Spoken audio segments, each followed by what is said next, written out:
Welcome back. The News 4 Tucson investigators brought you the shocking story of a former Tucson doctor accused by some of his patients of doing the unthinkable. They went to Dr. James Bluth III for infertility treatments. They say they trusted him, and he betrayed that trust by using his own sperm instead of anonymous donor sperm that they had paid for. Now they say they are finding out through DNA tests that their own doctor is the father of their children. And even worse yet, what he's accused of is not a crime here in the state of Arizona. News 4 Tucson's Lupita Murillo has tonight's investigation. And Arizona is not the only state that doesn't have a law on the books making fertility fraud a crime. Only 5 states are up to speed legally on this type of deception. This is gross.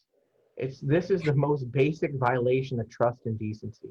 Dave Sethi represents Deborah Gilmet and her daughter, Kristen Finlayson. He filed a civil lawsuit accusing Dr. Bluth of medical malpractice, fraud, and sexual battery. There is no law in Arizona that can charge him criminally. Really, the law has not caught up with the deceit we're finding. Dr. James Bluth III, seen here in a television interview that aired in 1987, talked about medical malpractice and the need to protect patients.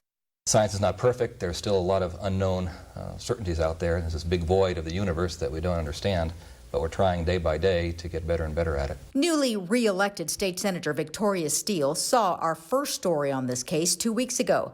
We asked why Arizona didn't have a law to protect people like Deborah and her daughter Kristen. Who would have ever thought we would need something like this? However, after watching the Tucson News 4 investigators report, we're developing language for a bill right now.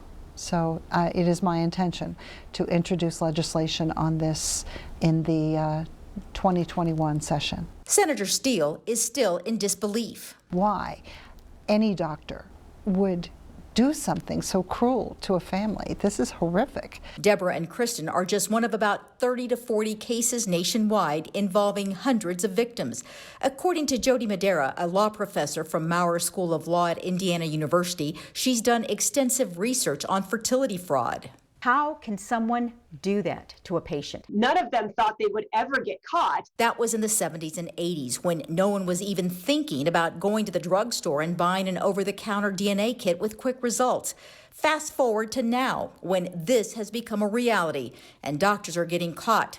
It's causing major issues for the former patients. And what was his motive? The motives vary. One doctor in a non-reported case has said, I had kids in college. I just needed the money. Others think that they have something great to pass along. And still others may have darker motives, such as a sexual attraction to a patient. However, at the end of the day, they all take it upon themselves to do something which is massively unethical and criminal as well. Currently, there are only 5 states that consider fertility fraud a crime.